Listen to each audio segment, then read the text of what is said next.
Excel 2021-এ spelled array এসে formula ফাংশনের total ডাইনামিক্সটাই change করে দিয়েছে। যেমন এক্স লুকআপ ফাংশন দিয়ে আমরা একটা এক্সাম্পল দেখব। তো এখানে রিকোয়ারমেন্টটা কি, যে কলামে যাদের নাম আছে তাদের স্কোরটাকে কে কলামে নিয়ে আসতে হবে। এই জন্যে আমরা কি করব, প্রথমে দিচ্ছি equal to x lookup lookup value. আমরা কোন মানগুলোকে খুঁজবো, আমরা বি কলামে আমাকে খুঁজতে হবে নামগুলোকে, কিন্তু কোন ভ্যালুগুলোকে আমরা এই নেম কলামে খুঁজবো, তিনটাকে, ফয়েজ, আলী আর জিয়ায় তিনজনের ইনফরমেশনকে আমরা নেম কলামে খুঁজবো।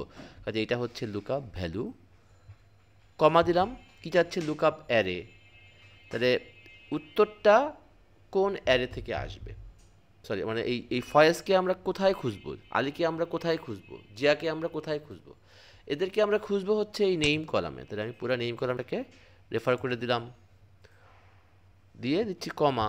এরপরে কি চাচ্ছে রিটার্নারে, তো খুঁজে যদি পায়, ফয়েজকে যদি খুঁজে পায়, উত্তর কোত্থেকে আসবে, যদি আমার স্কোর আনতে হবে, রিটার্ন অ্যারে উত্তর আসবে হচ্ছে স্কোর কলাম থেকে, এটাকে রেফার করে দিলাম, দিয়ে আমরা জাস্ট ব্র্যাকেট ক্লোজ করে এন্টার দিলাম। মুহূর্তের মধ্যে আমার তিনজনেরই স্কোর চলে আসলো। ডেটার উপরে ক্লিক রেখে জাস্ট অল্টার F1 চাপলে একটা চার্টও আমরা পেয়ে যাব, যেখানে ফয়েজ, আলী এবং জিয়া কার কত মার্ক সেটা দেখাবে। তো এই স্পিল্ডারে হচ্ছে একদম একদম কমপ্লিট একটা গেম চেঞ্জার। দেখেন এখানে আমার না লাগছে কোনো ডলার সাইন, এবং আমি লুকআপ ভ্যালু হিসেবে একটা না তিনটা মান দিছি, এবং বিউটিফুলভাবে আমার সব কিছু একদম মুহূর্তের মধ্যে চলে আসতেছে।